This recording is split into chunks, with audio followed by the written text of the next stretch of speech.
Vamos abrir então lá em Gálatas 5.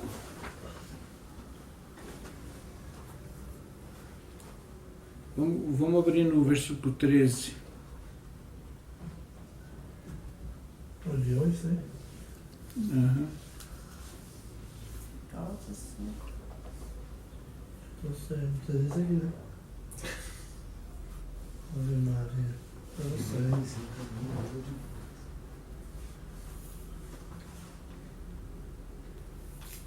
Todo mundo achou aí? Entendi. Sim, eu achei. Eu até Não sei porque ele apagou sozinho. Deixa eu ver aqui se eu acho. Pode ler? Pode. Porque vós, irmãos, fostes chamados à liberdade.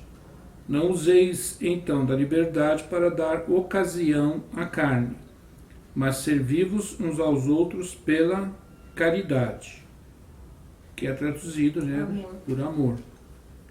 Que Paulo explica a natureza da liberdade cristã, ou seja, liberdade para expressar o ágape e não as obras da carne, porque o mundo tem um conceito oposto. Para eles, a liberdade é você poder fazer o que quiser.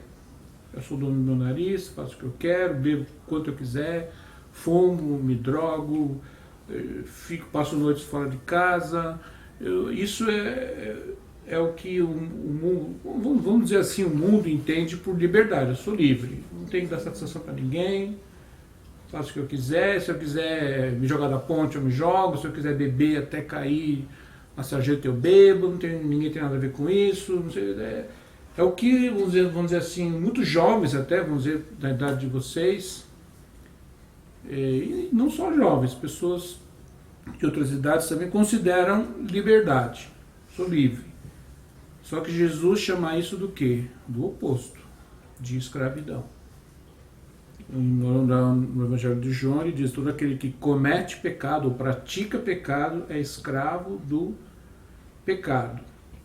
Quer dizer, o fim dessa prática é a destruição, é a autodestruição. Quer dizer, a pessoa vai nessa derrocada, né, dessa suposta ou pretensa liberdade, mas no fim dela é a morte eterna, né? Tem gente que acredita nessa ladainha de Satanás que o inferno vai continuar a orgia. No inferno tem mulher, tem cerveja, tem gente que acredita nessa ladainha aí. Mas no inferno não tem nada disso. No inferno não tem nenhum prazer, não tem nenhum tipo de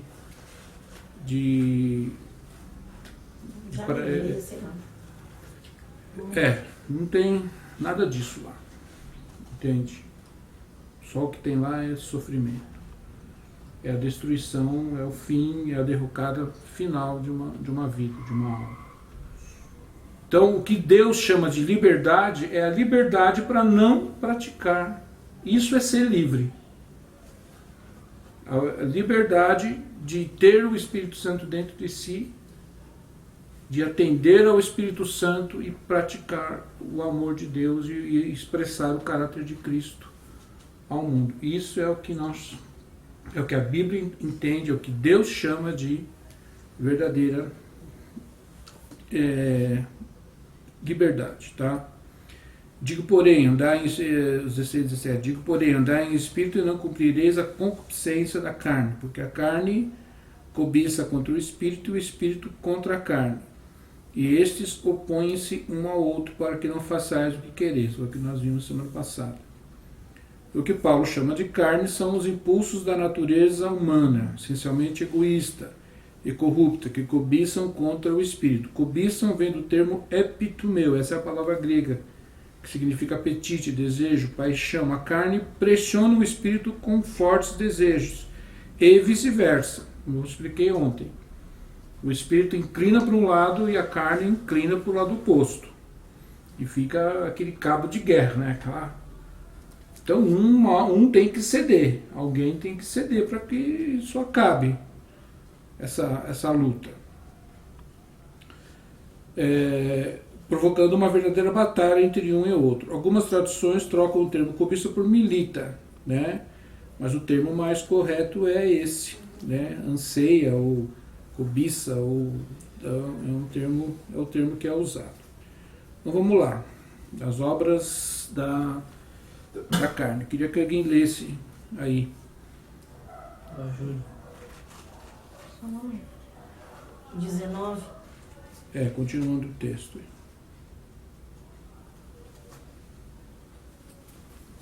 19.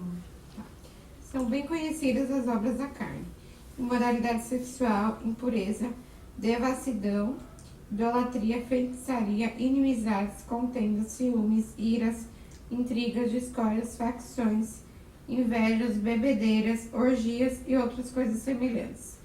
Eu vos previno, como aliás já os fiz, os que praticam essas coisas não herdarão o reino de Deus. Tá, só isso. Então é isso, gente. As pessoas não podem se iludir, se enganar. Tá? São poucas as igrejas, vamos dizer assim, que ensinam essas coisas para as pessoas. Porque isso aqui não é popular, não é uma coisa que as pessoas querem ouvir. Entende? Elas querem ouvir lá do púlpito onde elas vão, que elas vão ser vitoriosas, que elas vão ter prosperidade, que elas vão ter cura, que elas vão ter, que Deus tem o melhor dessa terra para elas, que Deus, tá, e tudo mais. É isso que elas querem escutar. Elas não querem, de forma alguma, serem confrontadas consigo mesmas. Elas não vão na igreja para isso, para serem confrontadas, para serem desafiadas, para serem, como é que eu vou dizer, para serem alertadas quanto ao estado do ser humano e aquilo que Deus realmente quer fazer na vida de uma pessoa, de um ser humano. Ele tem bênçãos para as pessoas? Tem. Ele já deu. Na verdade, a bênção principal que o ser humano precisa, ele já deu para todos.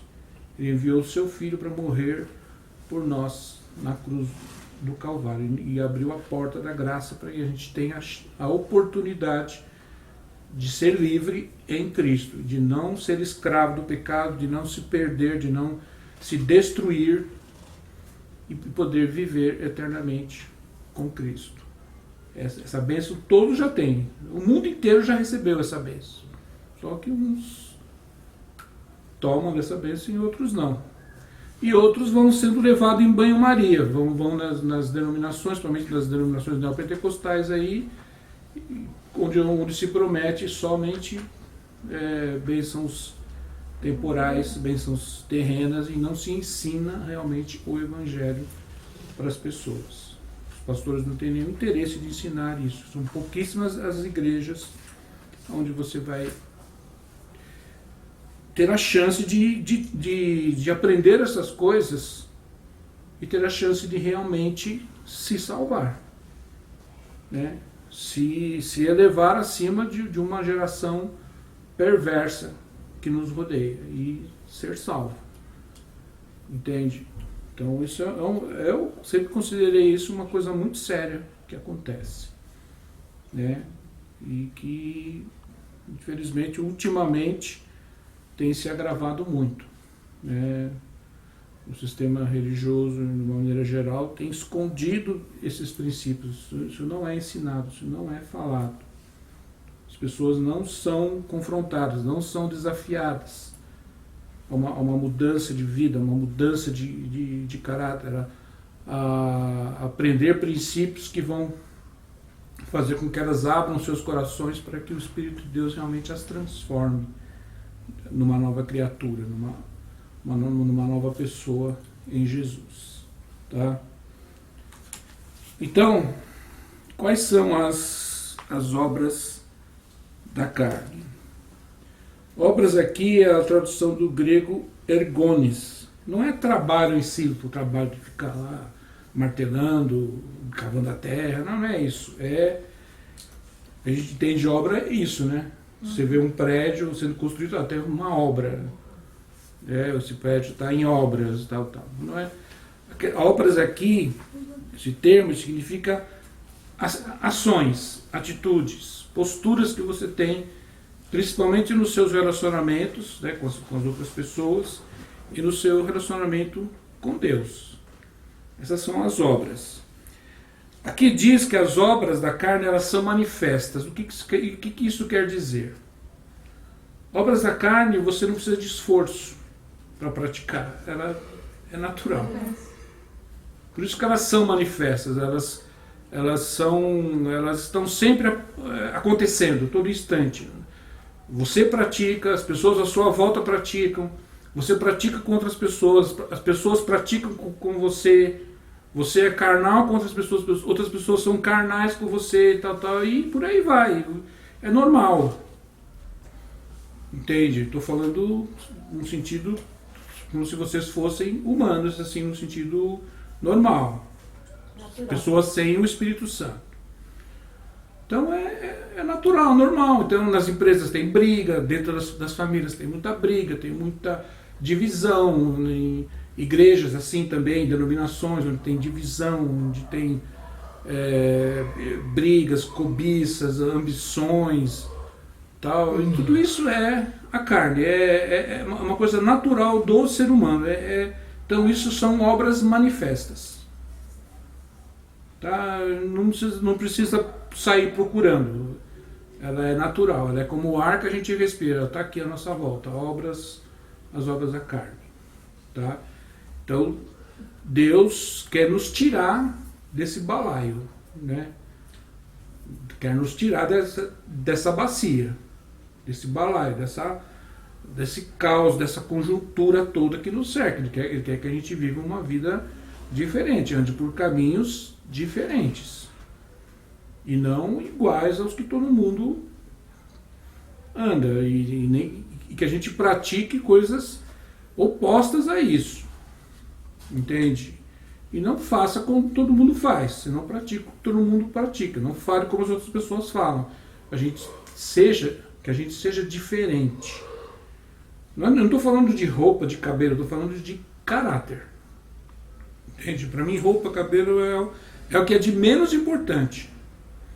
O que é mais importante é o caráter, são atitudes diferentes que a gente tem que ter, que são opostas ao que é praticado no mundo à nossa volta, na sociedade à nossa volta. Então aqui o apóstolo Paulo, né, faz uma relação do Espírito Santo, pela inspiração do Espírito Santo, ele faz uma relação das coisas que acontecem. Então ele começa pela parte de sexual, que é a mais comum. Então, quais são as obras da carne? Ele fala prostituição, impureza e lascívia. O que é prostituição? Prostituição não é só aquela mulher lá de vestidinho que fica rodando bolsinha na esquina e cobra para você ter uma noite com ela lá. Não é isso. Prostituição não é simplesmente... Já existia isso naquela época, mas não é disso que é prostituição apenas. A prostituição é o ato de praticar sexo promiscuamente, com várias pessoas, uma após a outra, ou simultaneamente, tal. É como a menina que engravida não sabe nem quem é o pai, porque está se relacionando com 2, 3 naquele período. Como o cara também, que tem 3, 4 namoradas, uma em cada bairro, tal. Então eles acham que isso é o máximo, né, tal. Ou mesmo a pessoa que vai para um relacionamento, tem intimidade, acaba o relacionamento, já vai para outro, tem intimidade, já vai para outro, tem intimidade. A Bíblia chama isso de prostituição. É a promiscuidade, é ser promíscuo sexualmente. Entende? É tipo, vai numa festa, vai ali, transa lá, vai numa outra festa, outra semana vai lá, transa com outro, vai lá, transa com outro, e vai vivendo essa vida assim. Então isso chama-se prostituição. Impureza é o que a Bíblia chama de fornicação. Você não é promíscuo. Você tem um relacionamento estável com uma pessoa, tal. Vocês não são casados e se relacionam sexualmente. Então, isto é impureza. É uma fornicação. Tá? E a lascívia é aquele cara lá, que é um cara que se masturba, que vai na internet, que assiste filme pornográfico, vai na TV a cabo, aluga canais pornográficos, assiste pornografia na internet, e fica com aquilo, com os pensamentos, sempre com, como dizem o popular, sempre pensando naquilo, né? Isso chama-se lascívia. Tá? Deus quer que a gente viva uma vida pura sexualmente, que a gente não pratique estas coisas, que a gente fique longe destas práticas. Deus criou o sexo para ele expressar uma união sagrada, que Deus considera sagrado. O casamento, ele é sagrado, ele é uma instituição divina, ele é sagrado. Deixará o homem pai e mãe e se unirá à sua mulher, e serão ambos uma só carne. E o sexo é a expressão maior dessa união, desse amor, é o ápice dessa união. Entende? Que é sagrada diante de Deus. E Jesus, quando falou sobre isso, ele acrescentou, ele citou esse texto de Gênesis e acrescentou: que Deus uniu, não separe o homem. Deus também não é favorável ao divórcio. Então você tem que escolher muito bem a pessoa com quem você vai se casar. Não é favorável, mas para ele é um pecado, divórcio. Ou para ele, ele não gosta, mas é uma escolha sua. Ou não, é proibido. Você não é obrigado a conviver com uma pessoa que te machuca, que te fere, entende? Que está ali, que às vezes emocionalmente, às vezes ela não apenas, não é só, quando eu falo de que te machuca, não é só fisicamente, uma pessoa Sim. que te machuca emocionalmente, que te rebaixa, que te magoa, que te trata mal, que te trata como um lixo. Não é obrigado a manter esse casamento. Entende? Deus não te obriga a ficar com essa pessoa nessas condições. Mas ele não te libera para um outro relacionamento. Só se a pessoa morrer. Só se a pessoa morrer. Isso é o que a Bíblia diz. Tá?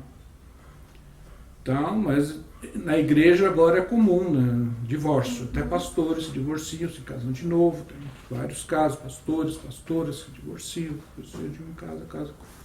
Não tem base bíblica para isso. Eles não têm respaldo bíblico para essa prática de divórcio e novo casamento. Sendo de marido vivo, de mulher viva. Uhum. Entende? E isso é o que a palavra de Deus diz. A gente tem que anunciar a palavra. Tá? E a gente tem que anunciar a palavra. E no caso de lascívia,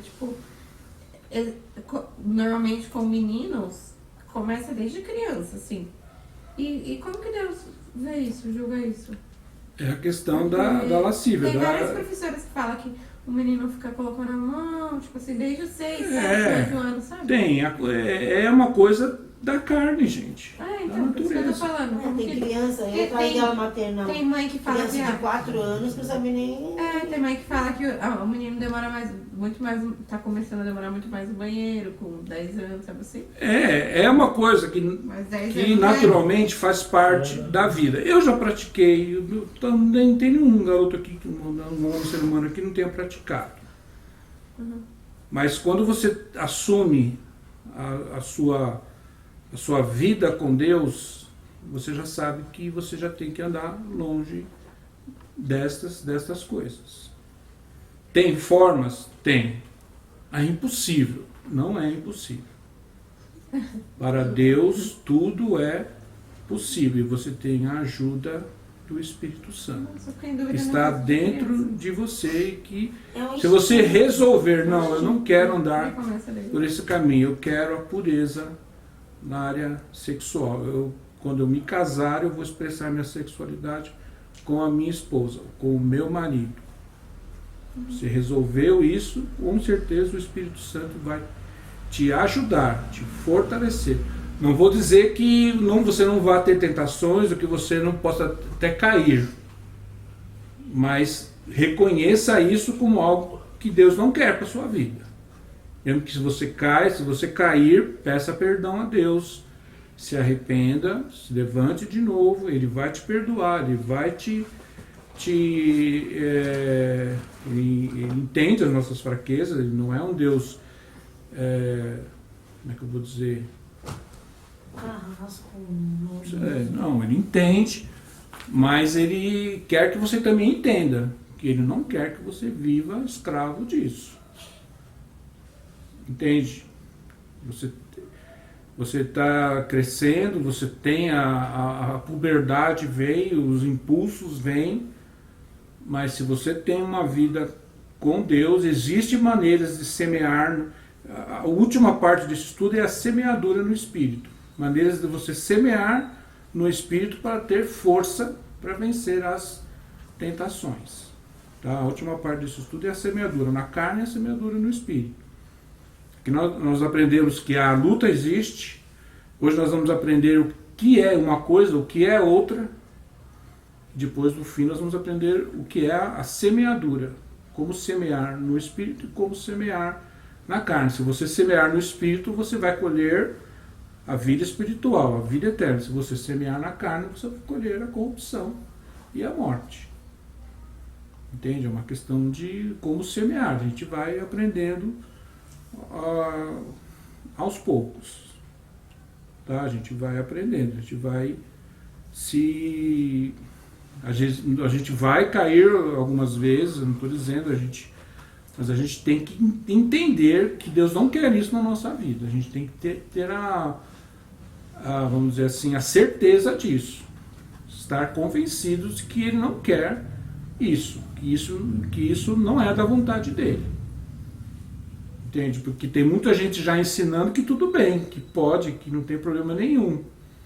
Muitos pastores que ensinam que o divórcio é normal, tudo bem, Jesus apoia o divórcio, tal, outro casamento não deu certo, tal, não teve compatibilidade com a pessoa, tal,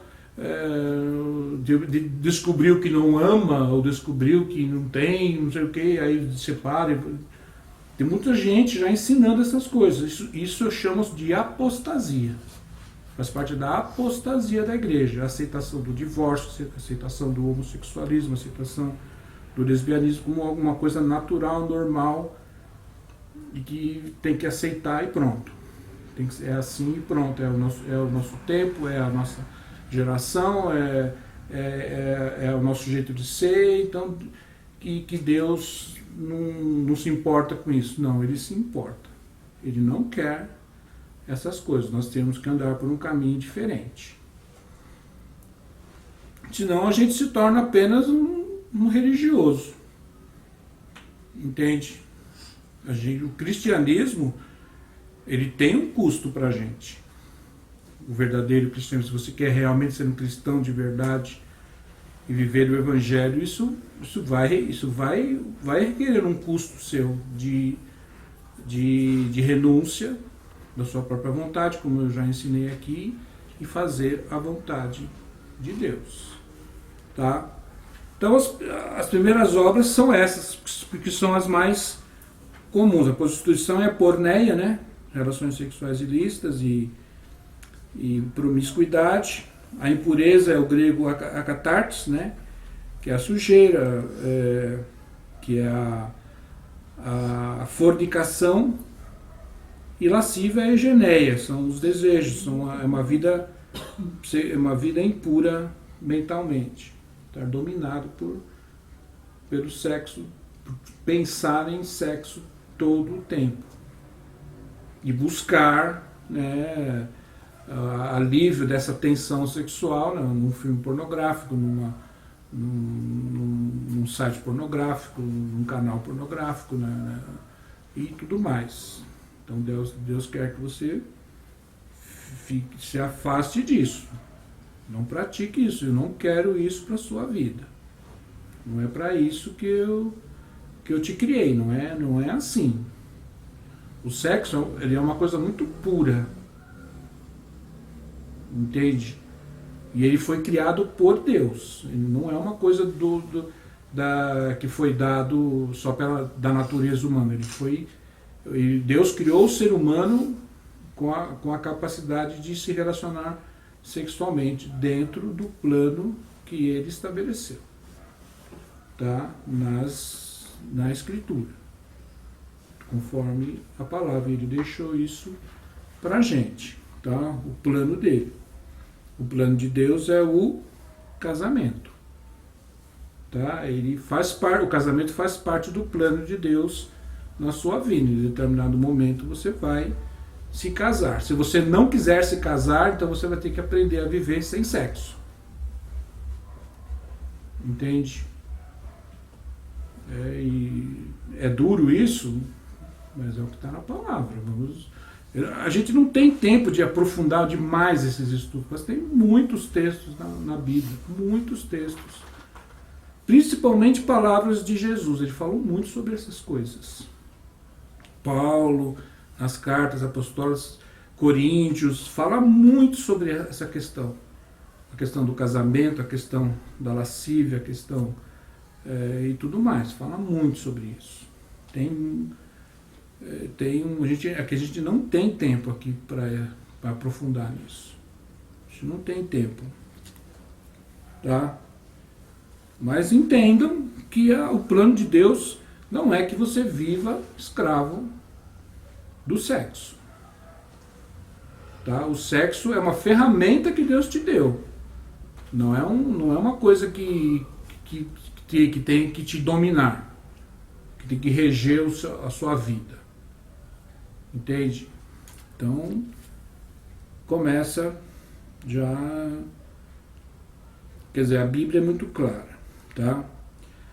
A próxima aqui é idolatria. Tá? Que vem do grego idolatria, né? Idololatria. Então a palavra idolatria já é uma palavra de origem grega. Eu já expliquei aqui o que é idolatria, né? É qualquer coisa que você coloca na frente de Deus e você vive em função daquilo e Deus fica em segundo plano. Qualquer coisa. Entende? Qualquer coisa. Você pode idolatrar o dinheiro, você pode idolatrar o trabalho, você pode idolatrar a tua profissão, você pode idolatrar um hobby que você tem, você pode idolatrar uma pessoa, um marido, uma mulher, um filho, uma filha, um namorado, um noivo, uma noiva, qualquer coisa que você... Aquilo você vive em função daquilo. Aquilo é a tua razão de viver. E não Deus. Então, a Bíblia chama isso de um ídolo. Você tem um ídolo. Entende? Tem gente que... A televisão se torna um ídolo. Ela não vive sem televisão. Ela não vive sem as novelas. Ela não vive sem futebol. Tem cara que deixa de comprar uma caixa de leite para o filho para comprar um ingresso numa geralzona lá, para ir lá no Pacaembu, no Morumbi e tal, no Itaquerão, para assistir jogo. E não vive sem aquilo. Entende? Não importa. Se tiver até que roubar para ele conseguir dinheiro para comprar um ingresso para um jogo, ele rouba. Ele faz o que for preciso. Ele é dominado por aquilo. Ele é devotado àquilo. Ele é devoto daquele ídolo. Entende? Então isso chama-se idolatria. Não é apenas o que a gente já acostumou a ter como idolatria, né? De idolatrar um ídolo, uma estátua, uma imagem, tal. Muitas coisas podem se tornar um ídolo. Né? Então a gente O Senhor fala claramente na sua palavra: não terás outros deuses diante de mim, não terás ídolos diante de mim, não colocarás nada na minha frente. Mas Deus então como é que é, egoísta? Não, Deus, ele tem esse direito, porque é Ele que te criou, Ele que te deu a vida. Entende? Então Ele quer: não coloque nada na minha frente. Eu te dei a vida, viva para mim. Entende? É isso então que Ele espera de nós, tá? Que nós vivamos fora da idolatria, que nós não tenhamos ídolos. Feitiçaria. Bom, feitiçaria, a gente já sabe, muita gente já sabe o que é. É macumba, é o candomblé, é fazer a fezinha no centro de macumba, é a mesa branca, tal. Por que o ser humano se envolve em feitiçaria? Por que é uma obra da carne? Por que alguém se envolve ou busca a ajuda de um feiticeiro, de uma feiticeira, de um guru, sei lá, alguém assim? Porque está querendo alguma coisa, tem desejos. Eu quero muito namorar aquele rapaz, ele tem uma namorada, tal. Aí vai no centro de macumba, faz um feitiço, né, que eles chamam feitiço de amarração, tal, para o cara se apaixonar por ela, ou a mulher se apaixonar por ele, para desmanchar casal, desmanchar namoro, desmanchar casamento. Quer dizer, a pessoa é tão egoísta, ela pensa, ela quer tanto aquilo que ela não importa de que fonte venha, a ajuda venha, do diabo que seja, do feiticeiro que seja, eu vou lá, quero isso. Muitos empresários buscam um feiticeiro para eliminar um concorrente. Nossa, isso é muito comum.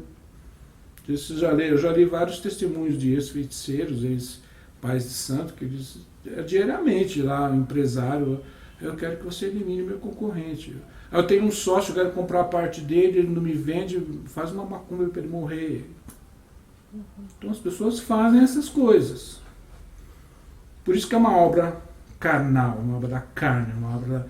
A pessoa é tão dominada pela cobiça, pela ambição, né, que ela busca um feiticeiro.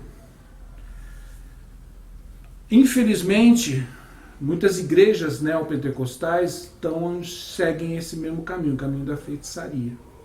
Por quê? Se você faz um objeto, um óleo, um objeto qualquer, tal, e dá para as pessoas, leva isso para sua casa, vamos orar, tal. Eles fazem isso baseado em textos da palavra de Deus, que tem o livro de Atos, que fala que eles levavam os lenços de Paulo para as pessoas, e elas eram curadas. A sombra de Pedro, quando passava, curava as pessoas, tal. Então eles falam, mas principalmente essa questão de Paulo aí, que pegava lenços, turbantes de Paulo e levava para pessoas enfermas, e elas saravam, elas curavam. Mas veja bem, nesses textos se fala alguma coisa de dinheiro? Se fala que Paulo cobrava para isso acontecer? Mas eles cobram. Eles vendem um óleo ungido, eles vendem um objeto lá, uma coisa, para isso que vai abençoar a tua casa, e a pessoa compra. Isso é feitiçaria. É um ato de feitiçaria, que é praticado em muitas igrejas neopentecostais, em todas elas. Se pratica o ato, eles vendem objetos que se dizem consagrados para abençoar a vida da pessoa. Isso a Bíblia chama de encantamento, de feitiçaria. Então, são obras da carne, tá? Que são praticadas principalmente nas igrejas neopentecostais. Eu não vou citar os nomes dessas igrejas, nem desses líderes, porque eu não quero também problemas sem razão, né? Mas isso é feitiçaria. Se você for em alguma igreja onde alguém te ofereceu te vender, se eles dão, até vá lá. Aí a gente vai dar para você esse óleo, a gente vai dar. Ou se pedem oferta, tipo, eles não dão. Sim, tipo, eles não vendem, mas eles, tipo, para você ter aquilo, você tem que dar uma oferta. Dá no mesmo. Dá no mesmo. Entende? Então isso é ato de feitiçaria. Tá? É ato de bruxaria. Ou aquele pastor que amaldiçoa você quando você sai. Né? Se você sai da igreja dele, ele te amaldiçoa. Para você, se você sair da minha igreja, seu casamento vai acabar, ou você vai morrer, ou você vai pegar um câncer. Nossa, eu já vi tantas essas coisas, gente, já vi muito isso.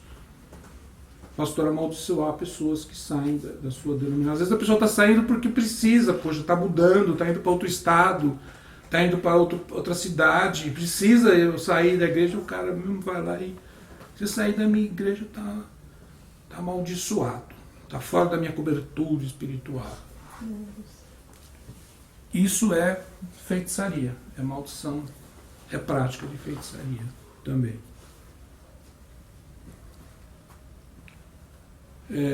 Inimizades. Quer dizer, ter adversários. Ter pessoas com quem você mede forças. Quem é melhor, quem você disputa com elas posições dentro da empresa, ou disputa uma mulher, um rapaz, então você tem uma certa... Na escola pública é cheio disso. 90% das brigas na escola é de menina, por causa de namoradinho. Quando contende, né? Entende? Tá? E as mulheradas, as meninadas lá briga pra valer, elas se machucam mesmo, elas enfiam a unha na cara da outra. Teve briga lá que as meninas saíram machucadas, aqui, sangrando Os aqui. meninos rindo. As meninas parece que tudo é festa, tudo é show, né? É show.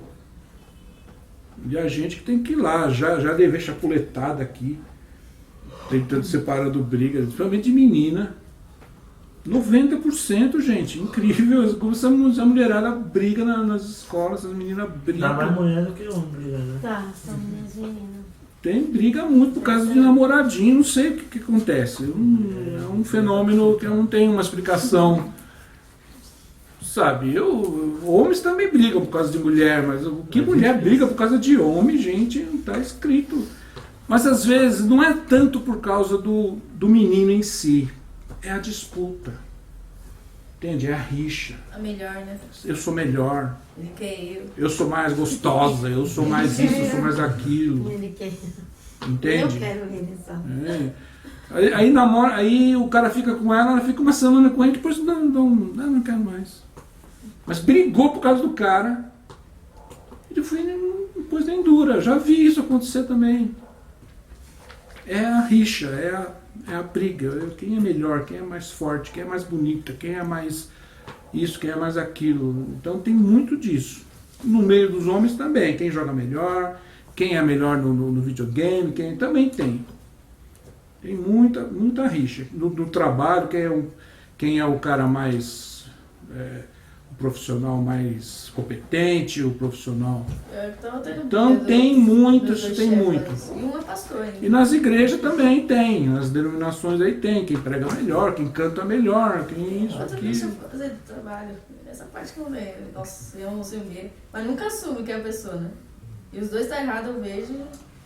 O pastor acha que tá certo. Porfias, é mais ou menos isso também, é a rixa, é a disputa, né? Emulações, quer dizer, os ciúmes. Emulações é ciúmes, tá? Também ciúme. É muito comum no relacionamento homem e mulher. Amiga tem ciúme de outra amiga. Né? Ah, a Júlia tem ciúme de mim. Você acredita, pastor? Ela que tem de Tadinho, nem A mãe tem ciúme da filha ou do Briga aqui, filho. não. Tem filho que tem ciúme, é menos comum, mas tem filho que tem ciúme da mãe. Mas, mano, ele... O Alex tem ciúme da mãe. Não. Nunca tive. Você tinha. foi se esconder, chorou. Vai Meu mudar pai, de porque meu novo, pai né? é muito próximo de mim, antigamente, né? Até hoje, mas antes ele era mais. Aí o Alex foi chorando embaixo da cama porque meu pai não gostava dele. Aí tá mais ligado à rejeição, né? E Rejeição. minha mãe é mais comigo e ela ficava com nada. Não, Porque ela não tá fiquei. brava. Porque eu nunca fui assim com a minha mãe. Então, Tem pra todos. eu sempre fui mais com meu pai. Então como ele vai falar que eu tinha da minha mãe, sendo que eu nem era assim com ela. Eu comecei agora, depois de 18. Ela sabe, pergunta pra ela se eu era assim com ela. Eu mal conheci ela. Eita. É modo de dizer assim as vontades que eu gostava. Nossa. Tá Não, falando, eu mas vou a dizer, gente tá Vocês não vendo? tinham uma amizade de mãe eu era mais filha, um mas coelho, cada um- Eu não sabia, tipo assim, vou falar o que ela Mas gostava. Maria Alma, fala a verdade. Não, eu ficava mais na época da igreja, eu morava lá, né? A Sim, Terezinha, pastor. eu conhecia mais a Terezinha que minha mãe. Hoje eu conheço minha mãe, né? Conhece não. Não, conheço não. Tu conhece. Então, ciúmes é um sentimento muito. Ultimamente, o diabo está usando muito esse sentimento para ceifar vidas. Matar as pessoas. Né? O cara que não aceita uma separação, o cara que não. E mulher com homem, você também não fala? Não tá acontecendo. De não. Bom, infelizmente é mais comum o homem. O feminicídio, Né? o feminicídio, Feminicídio tá é mais muito comum. O grande. homem. A O possessão. cara não admite que Uma se a possessão. mulher não quer, não vai ser dele, não vai ser de mais ninguém. Teve um que. E comete Como? assassinato. Não, é? Né? É um cara daqui da rua A matou. mulher morreu e o homem já teve alta pro hospital. E tá preso, né? É. Ah, tá. Deixa eu dar os filhos. É o ciúme. Não, tô aqui não. O ciúme é aquele sentimento de posse, é meu. Possessão. Mas ninguém é de ninguém. Só tem um ser que é o dono de todos, que é Deus. Mas ninguém é dono de ninguém. Você não é dono dos seus filhos. E aquela história que Deus tem ciúme da gente? Aí Esse é uma música que fala. é o zelo. Né? Ele tem zelo para o nosso bem. Mas não é Entende? ciúme. Mas não é o ciúme carnal, humano. É aquele negócio de mãe, né? É o De cuidado, é o cuidado. zelo que ele tem por nós. Entende? É um ciúmes baseado no amor, não no egoísmo humano. Entende? É um ciúme baseado no amor, mas não no amor que ele tem por nós. Não na possessão. Não na possessão ou no ciúme, embora ele seja dono de nós. É, se fosse possessivo também. Entende? não teria problema. Mas nenhum ser humano é dono de outro ser humano. Possessão, né? Nenhum ser humano pertence a você. Não tem, a sua mulher não te pertence. Nem você pertence a ela. Vocês, se fizerem, vocês têm uma aliança. Né? E vocês devem fidelidade a Deus, em primeiro lugar, e a esta aliança que foi feita na presença de Deus. Entende? Mas ninguém é dono um do outro. Você me pertence, você é minha. Não. Você é meu. Eu acho que não no sentido maldoso, mas eu já falo, eu sou do meu amado, ele É. é meu. Fala. É isso aí em relação vamos dizer assim, em Amor, relação ao é amor, a questão do relacionamento, entende? Mas não é dessa coisa, dessa obsessão, né? Possessão maldosa, possessão Carnal, né? maldosa, né? E que é homicida, né? Que é feminicida, que vai às últimas consequências. O cara se torna violento, ameaça, torna a vida da mulher um inferno. É verdade. Entende? E eu ouvi de casos ao contrário, em que a mulher agia assim com o homem, mas é muito mais Não raro. vai ver, não. É muito mais raro.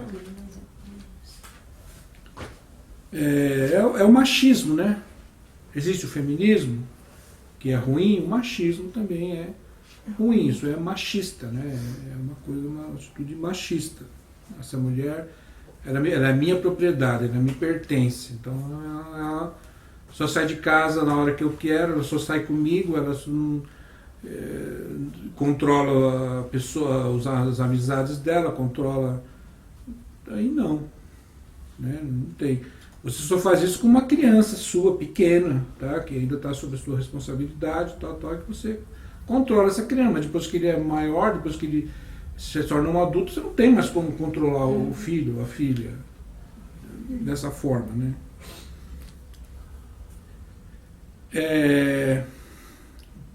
Iras, né? Raiva, furor, agir com raiva, fazer as coisas, isso pode se tornar um desastre na vida de uma pessoa, né? Não sei se você já se lembra do caso da Isabela Nardoni, você se lembra? Aquilo foi um típico caso de ira. Eu tenho certeza que aquele casal não tinha a intenção de matar a menina. Era um casal comum, gente, como qualquer outro, vai. Não eram assassinos. Por que aquilo aconteceu? Por causa da ira. Mas os dois não estavam separados, foi por causa disso? Ela terminou com ele?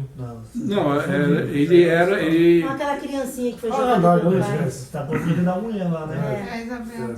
É, aquela menininha que foi Da jogada pelo mulher pai. que jogou Eu já ouvi o relato, né? Eu já ouvi o relato da promotoria. Foi um caso típico de ira do momento.